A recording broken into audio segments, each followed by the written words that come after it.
संधी साधूपणा करणाऱ्यांना सोबत घेणार नाही, भाजप बरोबर गेलेल्यांना सोबत घेऊ शकत नाही। दोन्ही राष्ट्रवादी एकत्र येण्याच्या चर्चांना शरद पवारांकडून ब्रेक।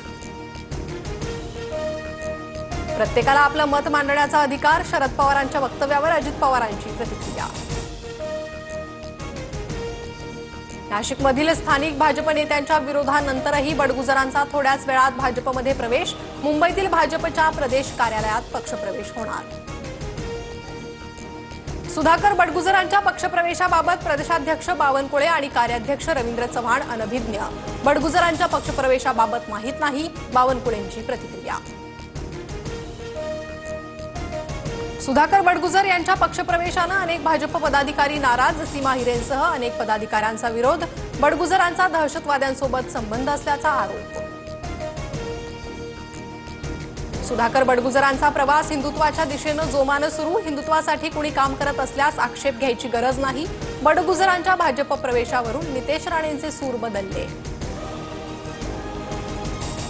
भाजप शिंदेंच्या सेनेकडून घोसाळकर कुटुंबावरही पक्षप्रवेशासाठी दबाव, संजय राऊतांचा आरोप, तर राऊत बोलत असतानाच मुलाच्या आठवणीनं घोसाळकरांचे डोळे पाणावले। मनसे ठाकरेंच्या शिवसेनेच्या युतीचं गणित प्रस्तावावर अडलं, आमची ताकद जास्त, आमच्या अटींवर युती व्हावी, ठाकरेंच्या शिवसेनेची भूमिका, सूत्रांची माहिती।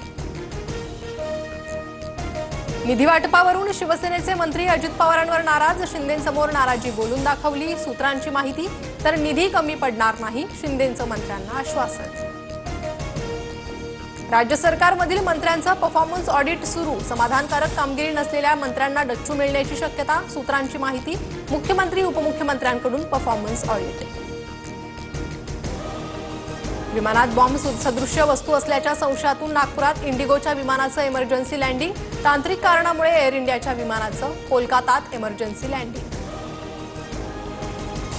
तांत्रिक बिघाडामुळे अहमदाबादहून लंडनला जाणारं एअर इंडियाचं विमान रद्द, विमान दुर्घटनेनंतर पहिल्यांदाच लंडनला जात असताना फ्लाईट रद्द।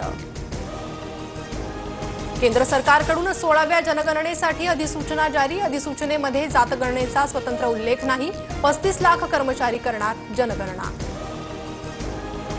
महिला एकदिवसीय विश्वचषक स्पर्धेत भारत पाक आमने सामने येणार, आयसीसी कडून सामन्याचं वेळापत्रक जाहीर, 5 ऑक्टोबरला कोलंबोमध्ये सामना रंगणार।